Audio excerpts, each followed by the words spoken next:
I'm Holly. And I'm Bridget. And this is Girls Next Level. Welcome back to Girls Next Level podcast, everybody. You know what? I got a brand new security system at my house. And when you ring the doorbell now, it's a witch's cackle. Stop it right now.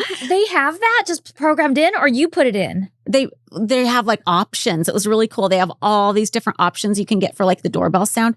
And if you guys don't know, like my house in LA, it looks like a witch's house. It's like an old storybook house. It looks like a witch's cottage. So I'm super stoked on that. I would be too. That's amazing. Let me see if I can find the video. I took a video of it for Angel. Let me see if I can find it. I'll play it for you. How's your day been? It's been good. I'm still recovering from my trip, but other than that, it's good. I feel like I'm still recovering from my trip too, even though it was a minute ago. Because like I only like a few days ago got my luggage finally. Oh, it was good. Just, yeah. At least you got it back. Is everything in there? Yeah. Oh, good.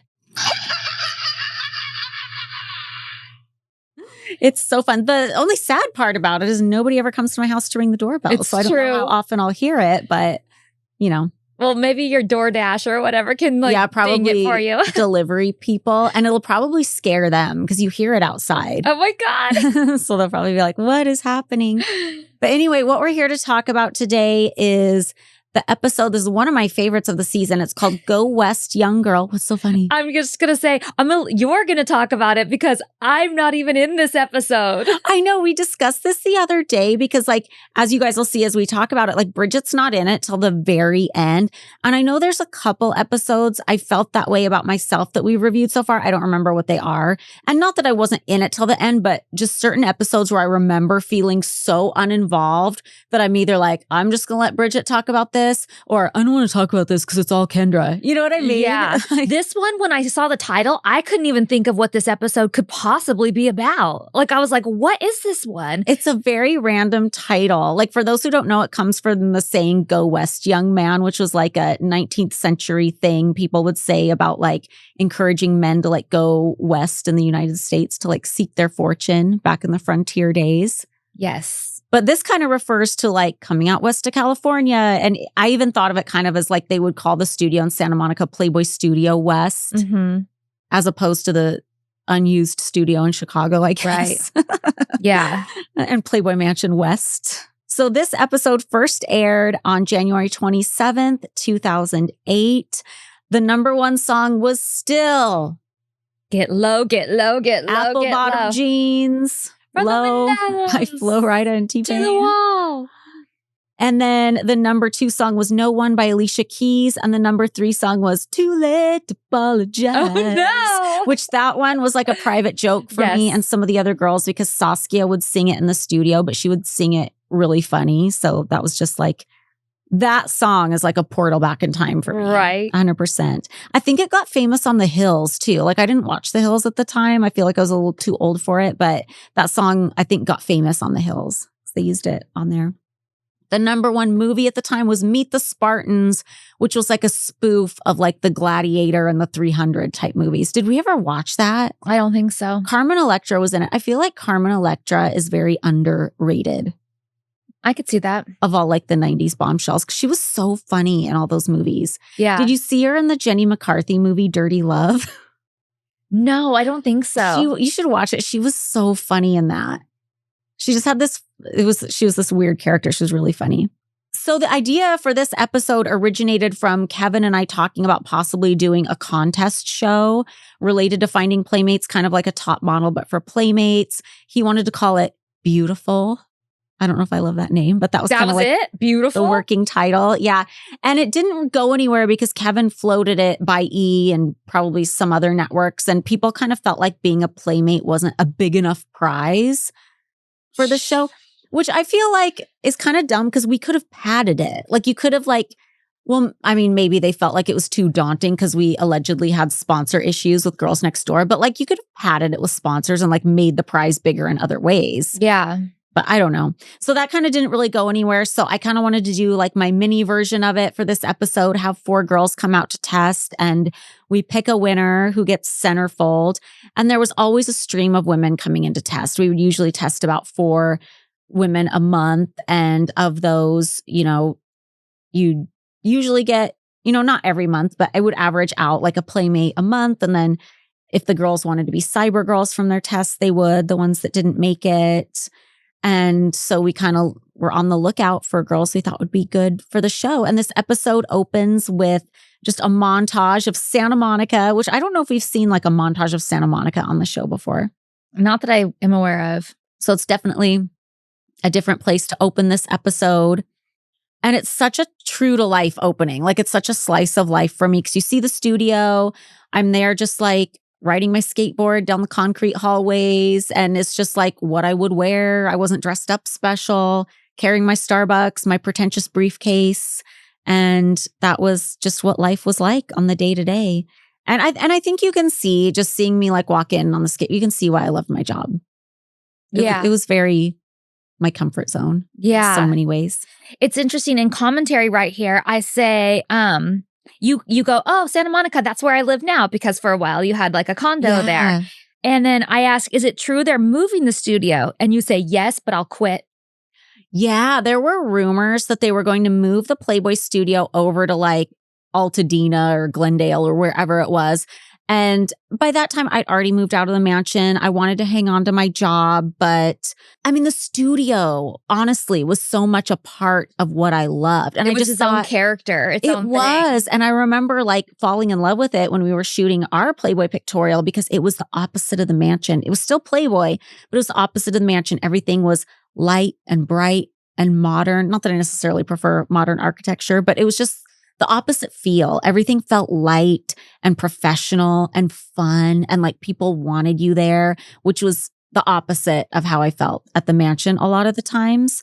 And, I'd already moved out of the mansion by the time we're doing commentary. So it wasn't the easy thing. Like I was no longer at the mansion to drive the girls to work every day. And I just felt like if they move the studio, I don't even know if I still want to do this job. Yeah.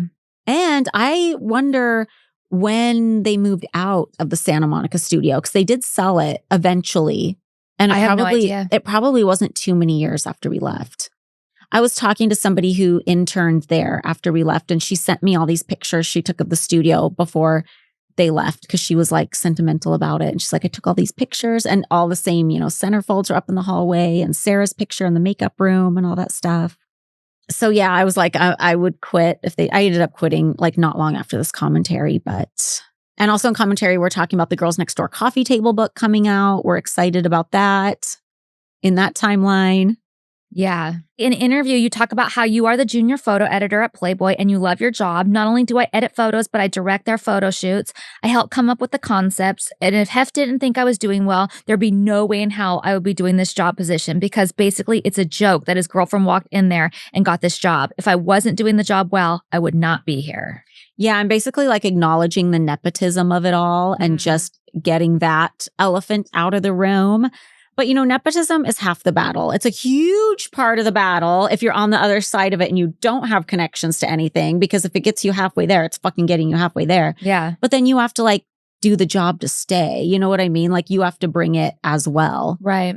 And I walk in and we are doing Michelle's calendar shoot. The Playmate calendar was interesting because they would come out with a Playmate calendar every year.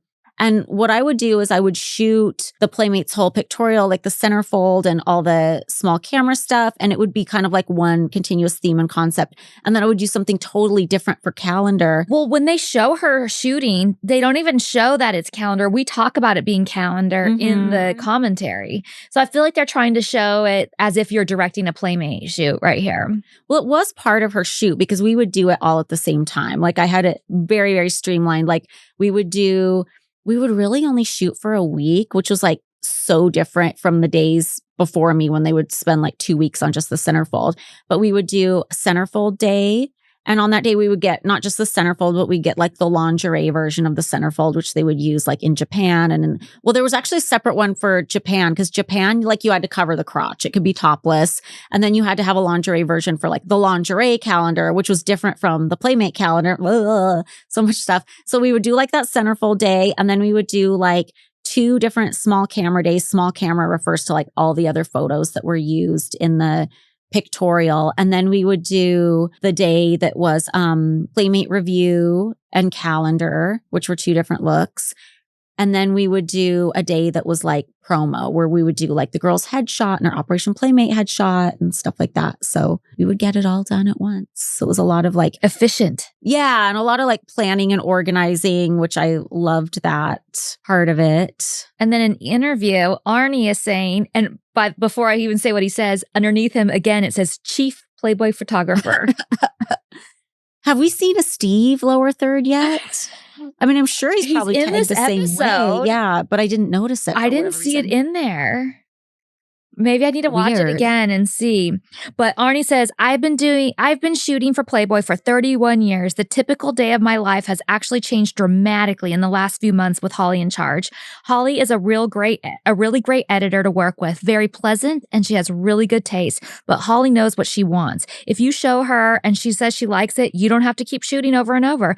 So what used to take 5 days is down to 1 morning, and it's pretty amazing. Yeah, and I think that's kind of a chill because that's such a cool compliment. Like, I know, I appreciate that so much, and it's so like true to life. And I think for him, it might be a little dig on how things used to be with Marilyn, because I know things were frustrating for him, and you know, Marilyn did a great job, but I think things were like really tedious and really slow, and like. Which, to be fair, like, you know, she started when things were on film and you didn't see what you got until the next day or later. So it makes sense that you'd shoot like some backup stuff. But also, like, Arnie's the photographer too. And if he feels like we got it, we probably got it. Yeah. So, but yeah, very efficient. And did you notice there's this point where Michelle has this tie and I go like, put it around your waist so it covers the crease in your back. Because everybody, when they like arch like this, you're going to get a crease in your back and nothing wrong with it. It's just kind of like a distracting thing in the photo. It's like cover it with the tie. But I feel like, do you think they included that to make it look like I'm like harping on somebody's body kind of? That's interesting. I didn't even notice it, but if they left it in there, I think that there's a reason for it. Yeah. And that's probably the reason. Yeah. To make it, maybe not that necessarily you're harping on it, but just that how critical people are on the body and everything, every little thing has to be so perfect and stuff. So I think maybe it's more of that rather than like harping on her, but just like look at all the little details and look at like you can't even have a crease when you bend your back. Like we gotta hide that, you know? But just so you guys know, like I would never so flippantly say like cover your fat ass or anything like that. You know what I mean? Like it's not like anything wrong with anybody's body. It's just like anybody when they bend back is going to get a crease. So I didn't feel like it was any kind of like insult or anything like that. And hopefully she didn't. I don't think she did. You guys, it's almost fall. And that is the perfect time to refresh your wardrobe with pieces that feel as good as they look. Luckily, Quince makes it easy to look polished, to stay warm, and save big without compromising on quality. Quince has all of your elevated essentials for fall. Think like 100% Mongolian cashmere for $50, washable silk tops and skirts, and perfectly tailored denim at all prices that feel too good to be true. Right now, I'm eyeing their wool coats. They look designer level, but cost a fraction of the price, and the quality just as good, if not better. By partnering directly with ethical top-tier factories and cutting out the middleman, Quince cuts out the middleman to deliver luxury quality pieces at half the price of similar brands. It's the kind of wardrobe upgrade that feels smart, stylish, and effortless. I'm about to leave on my trip to Italy, and I am definitely bringing my Quince tracksuits with me. They are so comfortable and cozy for lounging around the hotel room, but especially on the plane. I can't wait to wear them on the plane. So keep it classy and cozy this fall with long-lasting staples from Quince. Go to quince.com/nextlevel for free shipping on your order and 365-day returns. That's QUINCE.com/nextlevel to get free shipping and 365 days returns. Quince.com/nextlevel.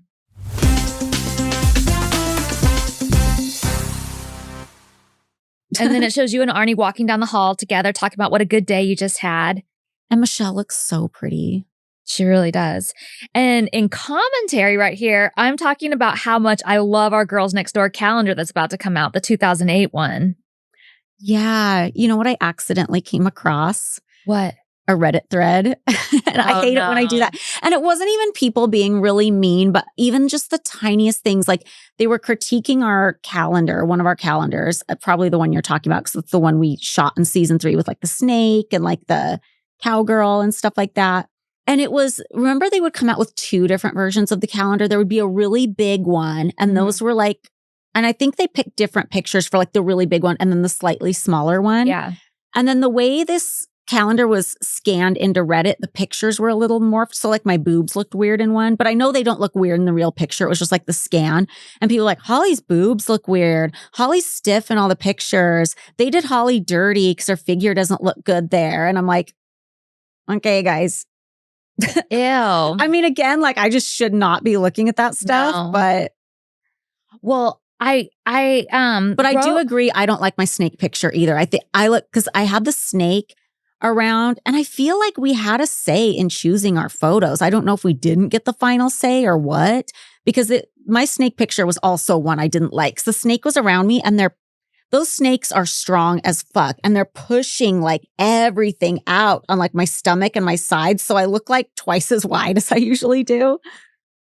I remember you talking about that before, but I want to say, is it possible though that I'm not even talking about our 2008 calendar, that I feel like I'm talking about the next one that's coming out where I did like the pirate and the grotto? Probably, because that was the timeline. And that's the one that I really loved, the last one that we did. Oh, I really love your sets in those, like that Winter Wonderland and the pirate. Oh my God, those are so cool. They're some of my favorites. So I feel like I'm not even referring to our past. I think I'm referring to the one that's coming out. Yeah. And because the way I'm saying it is like I got a sneak peek of it or something, or it's about to come out or something, because I'm like, it's bomb. I love it. And then I say, and I'm really loving our Girls Next Door book too. So I feel like I got like a rough draft of both of those things or something.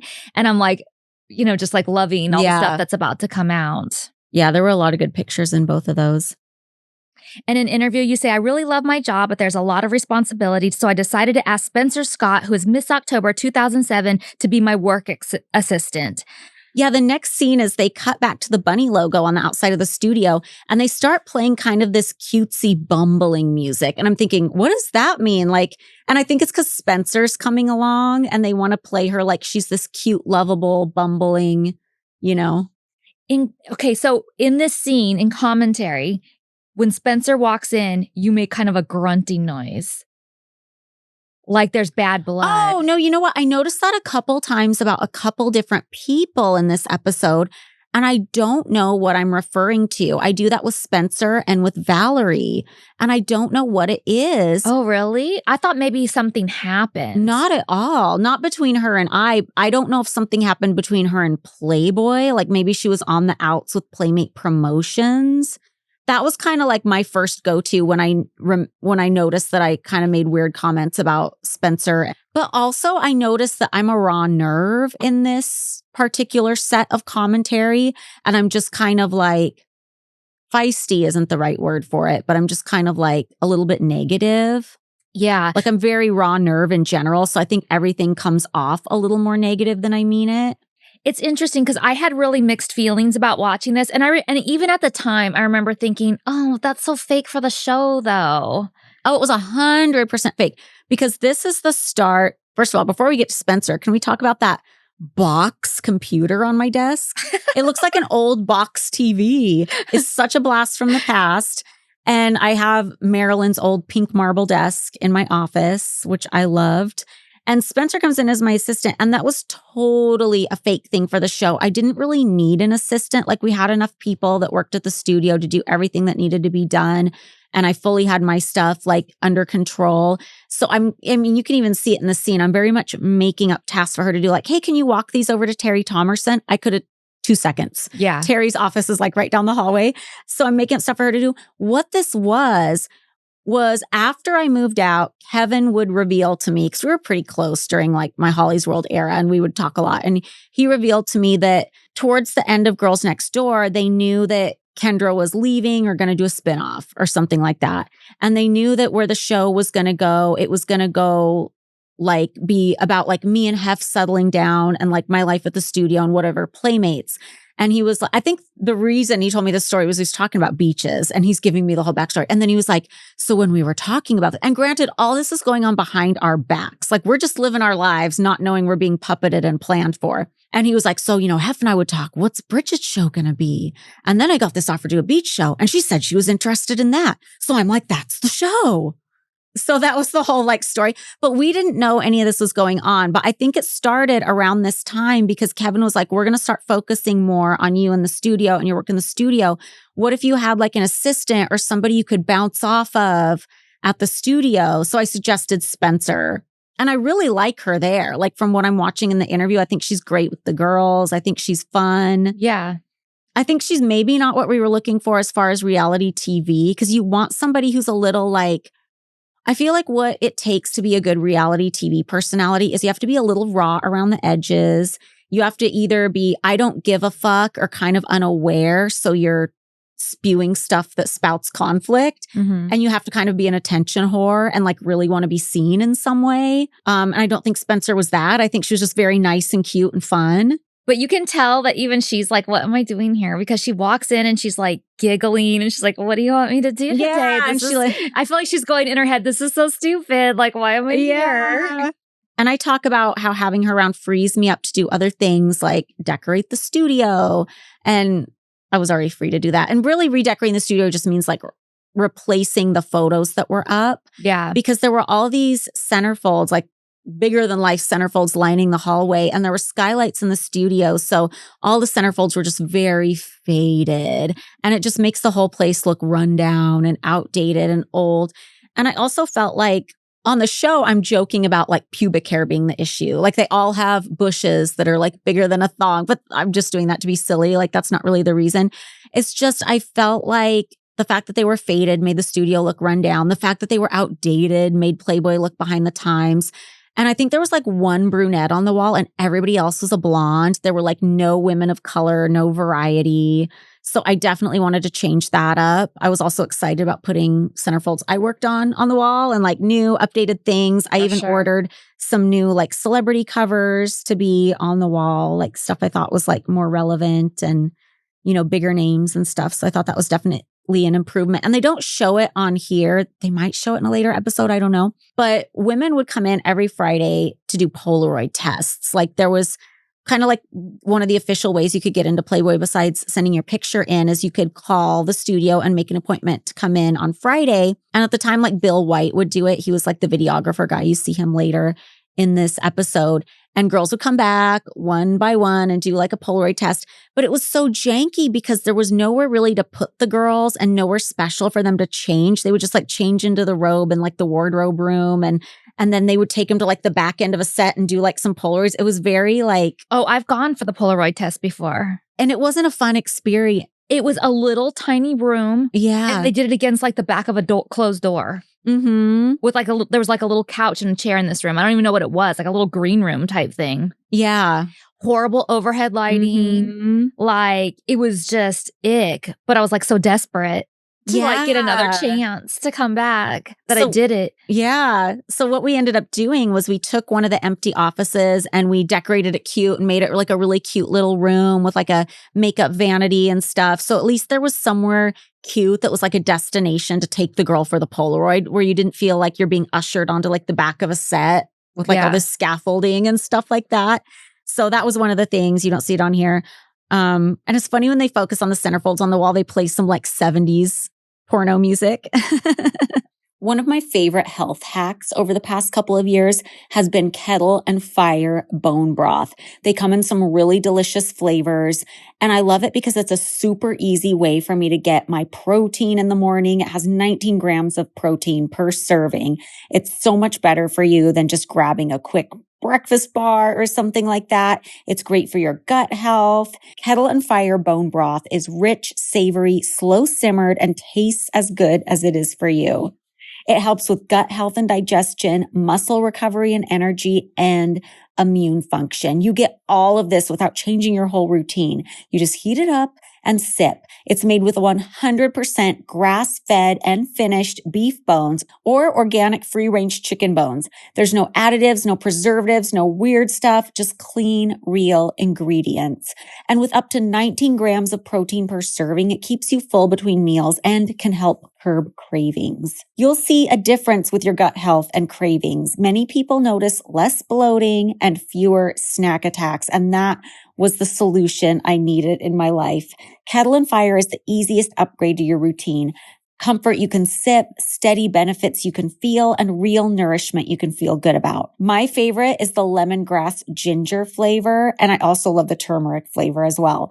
For a limited time, you can get a free carton of Kettle and Fire bone broth by going to kettleandfire.com/nextlevel. Just buy any 3 cartons in store, and they'll pay you back for one. This works on any flavor at any retailer. You can find Kettle and Fire in over 22,000 plus stores nationwide, including Costco, Walmart, Target, Publix, Whole Foods, Kroger, and Sprouts. That's KETTLE and fire.com/nextlevel.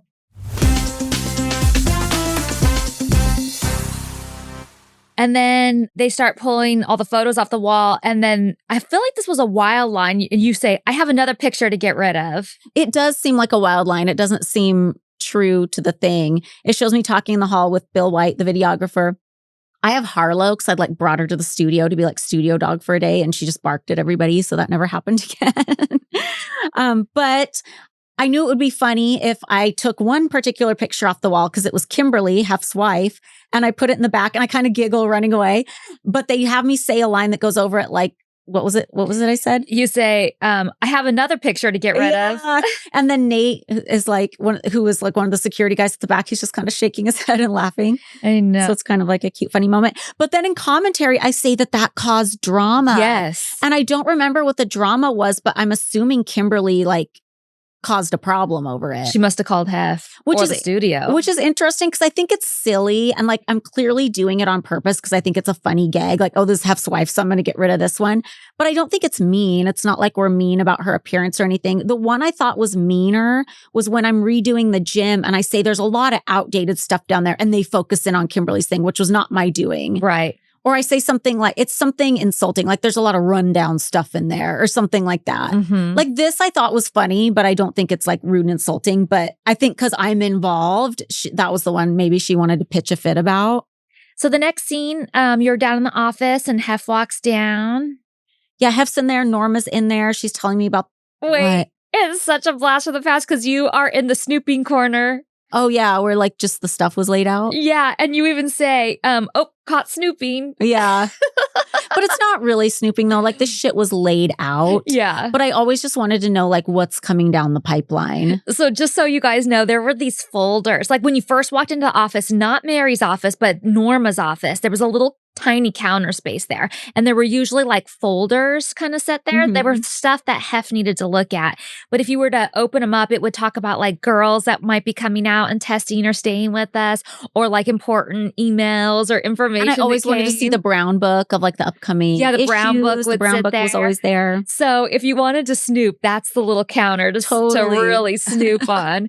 And I sometimes I would like peek at things, but usually I was like too scared to like look at stuff or whatever. But you were always Nobody ever stopped me though. It's like, so it wasn't anything I wasn't supposed to see. Yeah. The only time I would get stopped is if it was like our issue.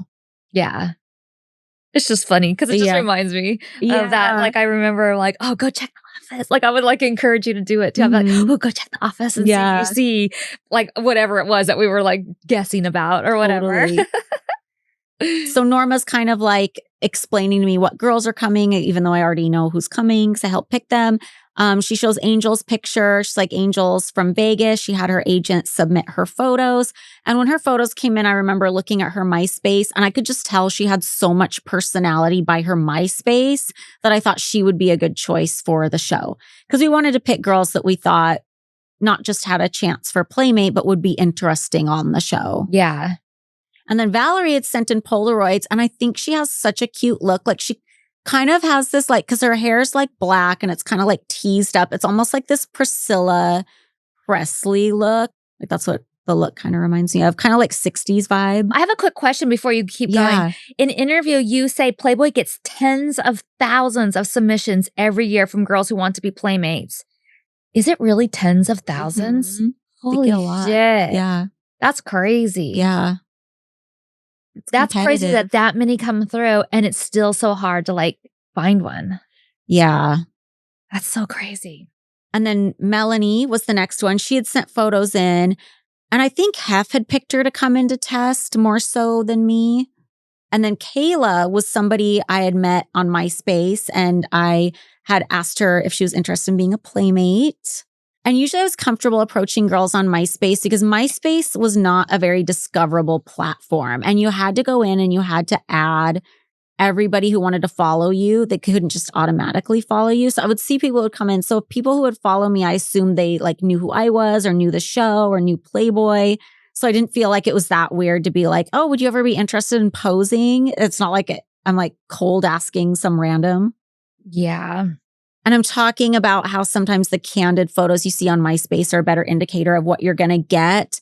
Because even back then, catfishing existed. Like sometimes girls would send photos in and then they'd show up and they just don't match the picture. So that's why I would go the extra step to try and like look them up online. And people weren't online as much as they are now. But MySpace is kind of a go-to back then because they'd post their candid photos. And people didn't really have the capability as much as they do now to like retouch stuff to put on MySpace. Like there was no Face App or Facetune. Like you really had to like either know Photoshop or something.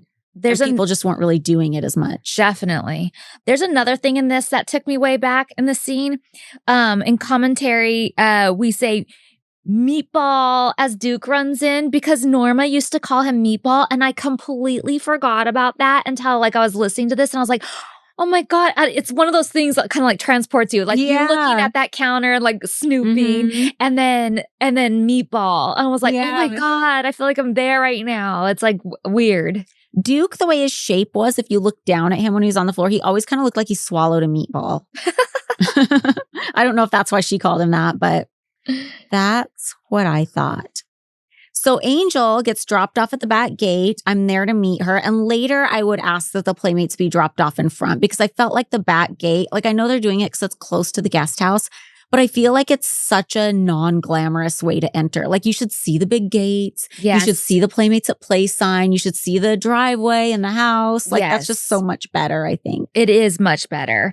But like even way back in the day when I tested, I got dropped off in the back gate. So that's something they've been doing for a long time. Yeah. And I know it's for convenience, but yeah, it's kind of weird when you're being dropped off the back gate. You're like, oh wait, this isn't not what I thought. But you're so excited, you don't care. Like you're just so excited. You're like, you could drop me off in the dumpster. I don't care. Like this is amazing.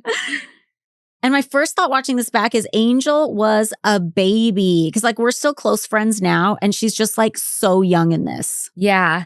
So she says in an interview, Angel says, my name is Angelica Perino. Yeah. And I'm 18 years old from Las Vegas, Nevada. When I first heard about this opportunity for Playboy, it wasn't from my doing. I heard about it through my agency. I didn't know that they sent my photos in, so it was kind of a shock when I got the call that said, guess what? You're going to be going to the Playboy Mansion for the weekend just to test. I felt like a dream and like I needed somebody to slap me to wake me up. And in commentary, we're talking about Angel being a flake to the point where like I'm screaming in the mic, like as if she's listening, Angel, you're a flake. And then I go, yeah, but now she texts me now and I can't hang out because I have a boyfriend. But it's so interesting to think because she went through this really flaky phase, but she was also in like an abusive relationship and the guy like wouldn't let her show up a lot and things like that. And I didn't really know the extent of it at the time. And then I'm saying, oh, well, now I can't because I have a boyfriend. Because at that point, I was in a horrible, controlling relationship. Like I couldn't leave the pyramid without security. So it was just like crazy. It is crazy. And it's crazy just how you can talk about something so flippantly and there's like darkness behind it. Mm-hmm. And in commentary, Kendra says, I really like her, which is interesting because there's going to be a contrast to somebody else coming up later. Yeah.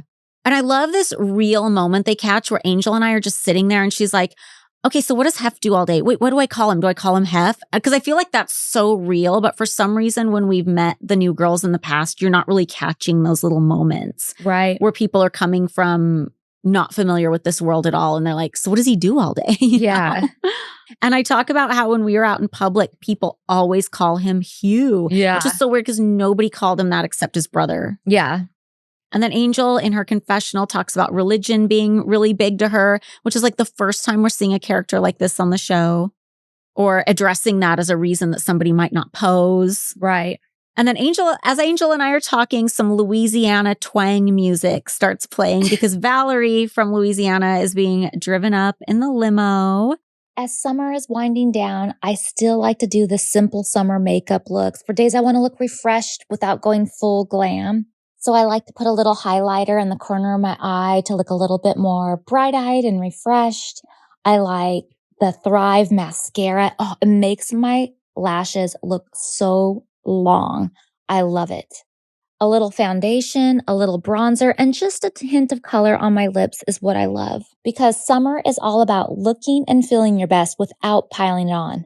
Thrive Cosmetics is your go-to for a simple, clean, and radiant summer look with minimal effort and maximum impact. And I know Holly and I have talked about it before, but the holy grail of mascara is the liquid lash extension mascara from Thrive Cosmetics. It's vegan tubey mascara with over 40,000 five-star reviews. It's sweat-proof for the summer. It comes in 6 shades that last all day without clumping, smudging, or flaking. It makes your lashes look so long by wrapping around each lash from root to tip. Easy removal, slides right off with warm water without yanking out your natural lashes. It has nourishing ingredients that support longer, stronger, and healthier looking lashes over time. We really love it. So maximize your look with minimal effort. Go to thrivecosmetics.com/nextlevel for an exclusive offer of 20% off your first order. That's Thrive Cosmetics, CAUSEMETICS.com/nextlevel.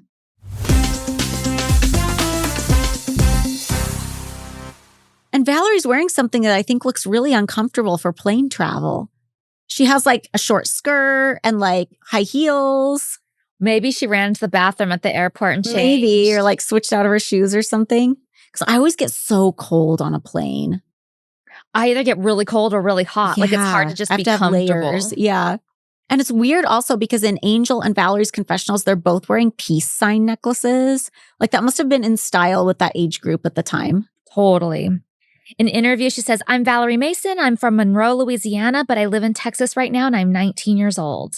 And I think we just have to say that like Angel's 18, Valerie's 19, and they're both like the sweetest, most polite, nicest, not keeping people waiting, not being rude, just because I know people like to point to age to some people's behavior a lot. Right. And it's like, it's not just an age thing, guys. It's a personality thing. Right. Even my sister, I know we've brought that up before too, but my sister was even younger than everybody and was more on time and respectful. And just considerate. And, yeah.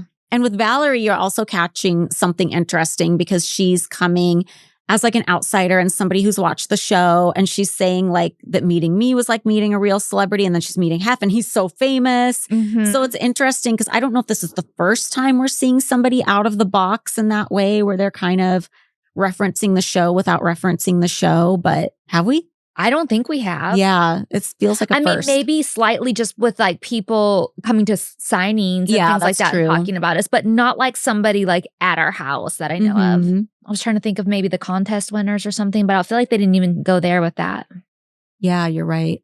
And then we're cut to us in the dining room. There is a deleted scene that's really cute where it's the only evidence of me like giving the girls a tour where I'm showing them to dial 0 and you can order everything. And they do this cut of Angel like all weekend or however long she was there, just ordering and ordering and ordering and ordering. It's really cute.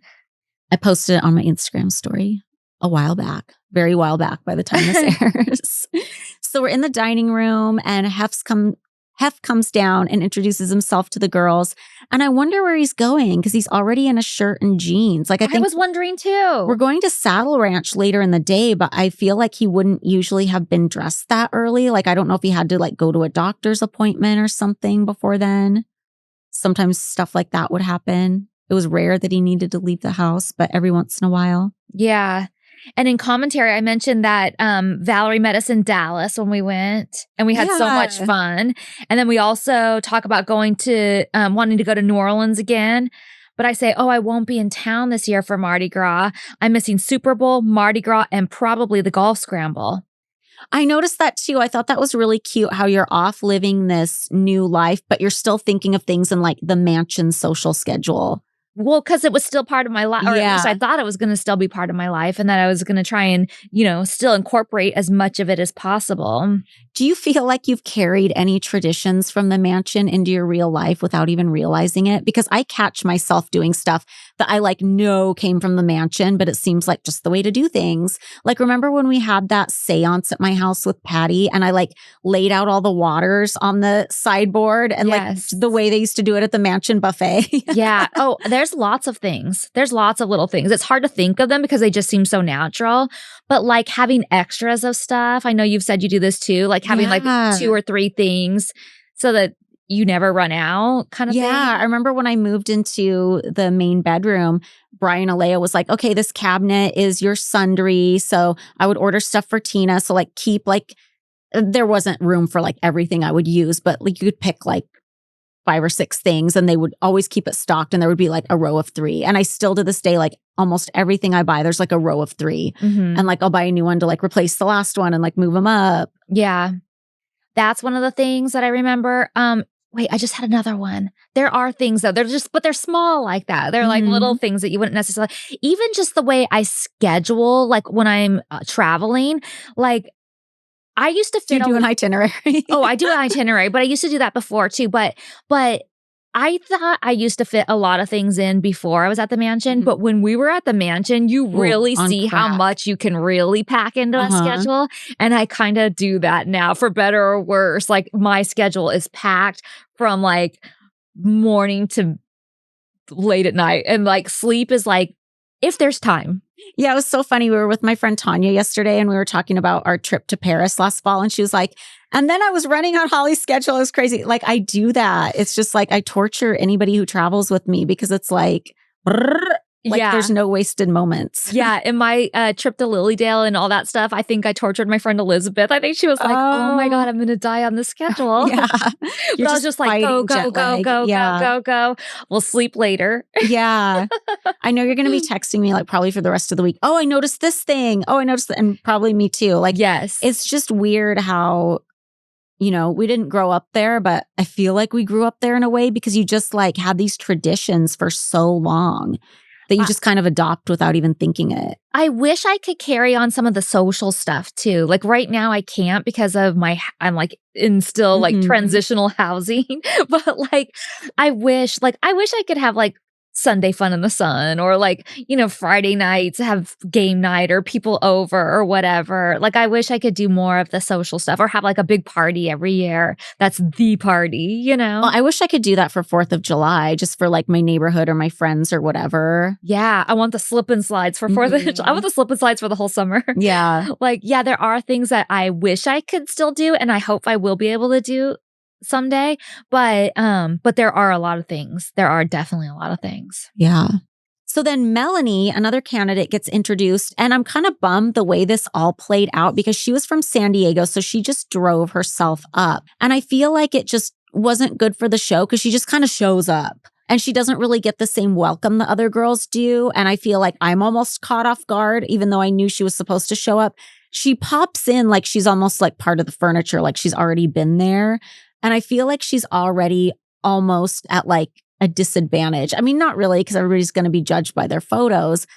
But I just feel I don't know. I just feel like it wasn't as good as it could have been. Yeah, I agree. Or she doesn't really get the same kind of intro. I agree. I feel bad for her on that because... Yeah, I feel like it kind of ruined the vibe for her a little. Mm-hmm. And she's 23, which isn't too much older than the other girls, but she seems so much older and more independent. And I feel like part of that is just because she drove herself up. Right.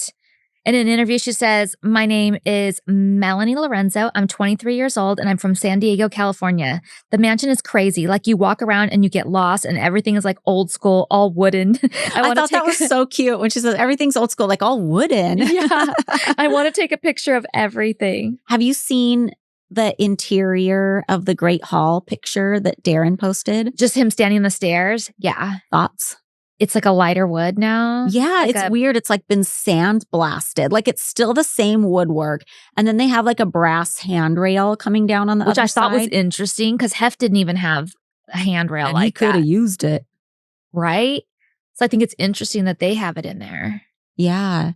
The wood almost looks like a birch wood, like a super light wood now. Yeah, it's very, very light, which isn't what I prefer. Like I love the dark wood. Like Yeah. to me, that just looks so good. But I don't hate what they did. Like I like the fact that just like the wood was preserved. You know what I mean? I would have liked it to stay darker. I would like to see the whole room and see what it looks like before I actually make a total decision on it. But I feel like, oh, I like the darker, but I prefer the darker from me. Like I don't hate it. I feel like as long as like the wood's preserved, the important part of it. yeah, it's true. I love having my coffee every morning, and sometimes I want to have afternoon coffees or coffee later in the day, and I just can't do it anymore. I just don't feel well when I do it. But I found a solution. Everyday Dose has the classic coffee taste you love without the nasty side effects. Plus, added benefits, no crash and no jitters. Everyday Dose offers coffee that does more. Coffee Plus features 100% Arabica coffee, enhanced with functional ingredients for smooth energy, calm focus, gut health, and skin support. No crash, no jitters, the all-in-one coffee that makes you feel as good as it tastes.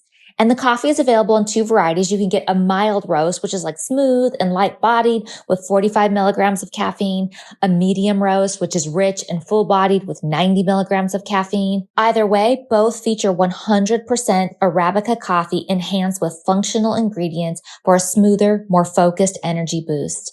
And the ingredients undergo third-party testing to ensure purity and potency, free from mold, rich in active compounds. So we've got some exciting news. You can now find Everyday Dose in Target stores across the country. Celebrate with a buy one, get one deal. Just buy any 2 Everyday Dose products at a Target store near you and they'll pay you back for one. Visit everydaydose.com/GNL for more details.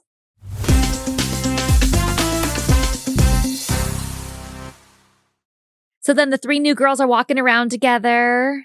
I wonder what the Great Hall looks like now that it's the lighter wood and they took that awning down. So all the lights It coming must be in. so light and bright in there. I'm so curious, like a whole different vibe. I wonder if the flooring is the same. I feel like that would be a weird thing to change because it was nice.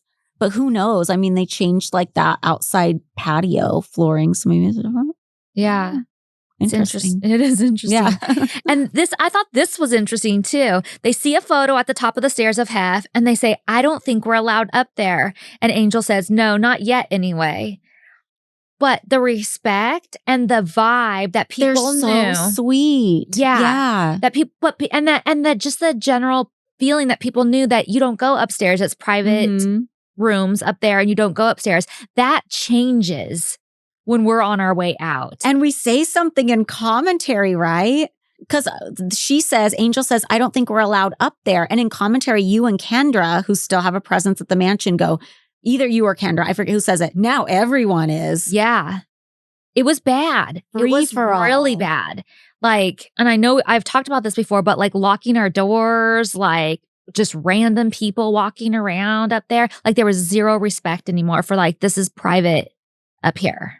It's so weird how just certain girls could set the tone at the mansion. Like for the first part of our time there, it was like the recruiter and the mean girls set the tone. Mm-hmm. And then like, I feel we set the tone from like 2004 on. Mm-hmm.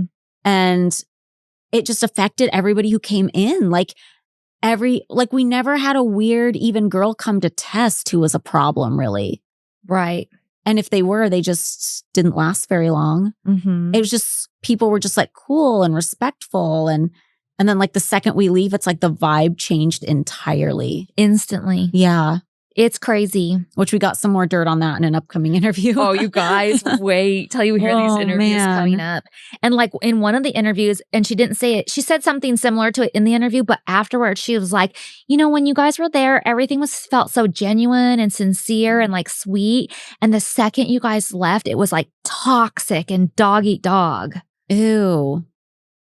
And she said that off camera, but she said something similar in the interview too, but she was just like Mhm. kind of elaborating on it later. And I was just like, Yeah.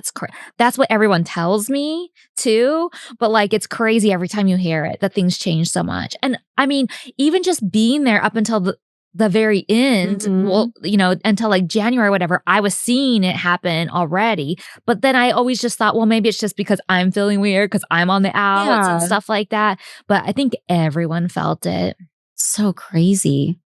And you know what? I just love this scene so much and seeing the 3 girls out in the backyard. It's like when I rewatched this, I got the feeling of like it's like watching a whole new generation of girls like exploring like the positive parts of the mansion for the first time. Yeah. And I don't mean a whole new generation like girlfriends that are replacing us or anything, but they're younger enough from all of us that it just feels like, oh, how cute. Like a new generation is coming up here and like discovering the mansion. It's just so like heartwarming for me to see. For me, it was super nostalgic watching it because it felt a lot like my first time testing. Yeah. And like I really got along with the girl that was there testing the same Mhm. time I was. And we went around and did all these things Yeah, that's together so and cute. took pictures for each other Yeah. and stuff. And it's just so interesting because this is like, I don't know how many years later, like 7 years later, 8 years later, I'm not sure.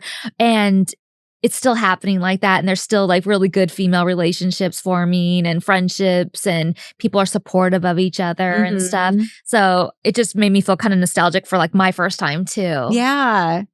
It's so cute. And then Kendra in commentaries talking about her first time at the mansion. She's like, Bridget, do you remember the first time I stayed at the mansion? And I called you because I was like, can you help me? Like, I don't know where I am. I don't know how to get from the guest house back to the house. So I like went out and got her and stuff.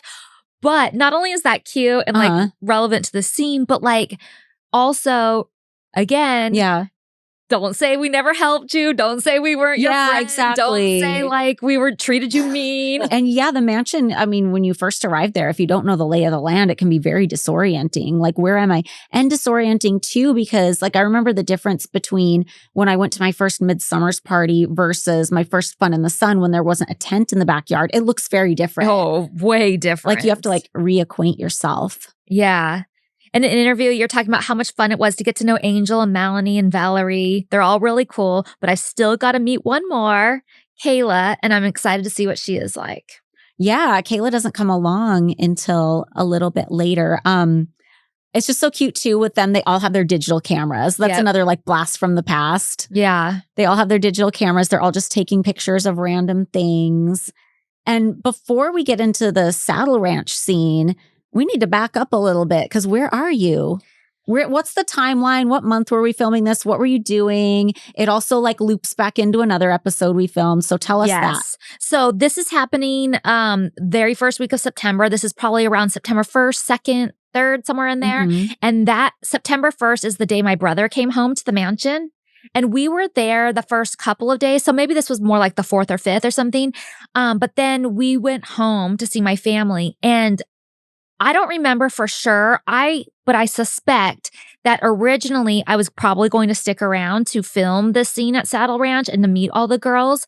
But my stepdad had a heart attack. And so I think my brother and I kind of expedited our trip home and went home maybe a few days early to go be with my mom and him and get him back from the hospital and stuff like that. So I think that's why, well, not I think, I know I was home visiting. Mhm. Whether we expedited it a few days and that's why I missed the scene, or whether it was always planned that way is what I'm not sure about. But that's where I was.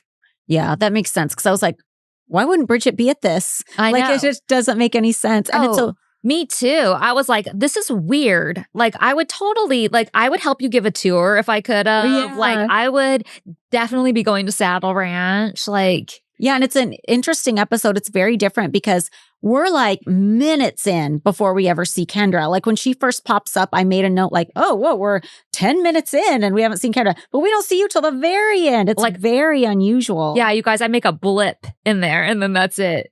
Like I just like kind of go to we'll talk about it, but I just like pop in for a second and that's like it.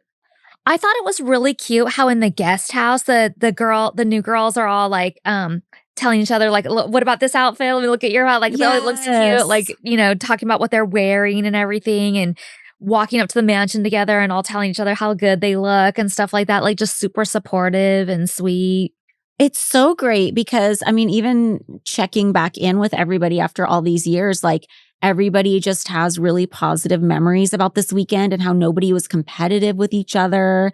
And again, like mentioning the ages again, some of these people were 18, 19, and everybody's just so cool. And I just love that for all of us. Yeah. In an interview, Valerie says, the best part of this experience so far has been the bonding with the girls. I'm glad that they are really nice and they are not like, oh, that's my competition. They're just so cool and down to earth. And then in an interview, Melanie says, this whole experience of meeting everyone, getting along with everyone, I feel like now more than ever, I want it more just because I want to be a part of this. I want to be a part of this Playboy family. And I made a note in there. That is exactly how I Yes. felt when I went and tested too, because it was such an amazing experience. And the other girl that I was testing with, and I was sharing a room with Stacey Mhm. Fuson, who was already a playmate, Mhm. and everybody was so nice. Hef was so nice to me. All of his friends were so nice to me. The other girls were all nice to me. Like I really wanted it before I got there, but once I was there, like I wanted it more than ever because I was like, Yeah. I need to be a part of this Playboy family. Yeah. Like I just love it. And unless you've experienced, I guess and maybe people kind of get the gist of it from the show, but it was like something so powerful to me. Like I was just like, I always knew I wanted it before I went, and I could see the kind of family connection. And I'd Mhm. heard how everybody's like family, but when you go there and you experience it, it's just like, no, I need this. It doesn't become I want it anymore. I need this in Yeah. my life. Like I want this. And I'm really glad we could get it back to that place where things felt positive up there, even if it was just for a little while, because it was so not positive for like a chunk of years before this 2007 era. Yeah. It's so crazy. Yeah. It's crazy how we were able to change it like that. And I believe we did. It was you and I that did that. For sure. Like we just like sunk our heels in and we're like, we have to do something to fucking change this place. Yeah. Like, it needs to be a positive experience for females coming in. Like yeah. there's no reason why it shouldn't be amazing. Yeah. Yeah. It's crazy. And it's crazy how quickly it went back downhill. That is mind blowing. It's just wild. And that the fact that so Hef saw that it changed, felt that it changed, was super happy with how it was. The fact that he would let it just be taken away like that so quickly. Well, I think there was an element. But also I was like thinking about it and just thinking about how at the tail end of Hef's and my relationship, like there wasn't like a lot of sex going on. Like I was doing in vitro, like I was going to bed early because I had to work at the studio.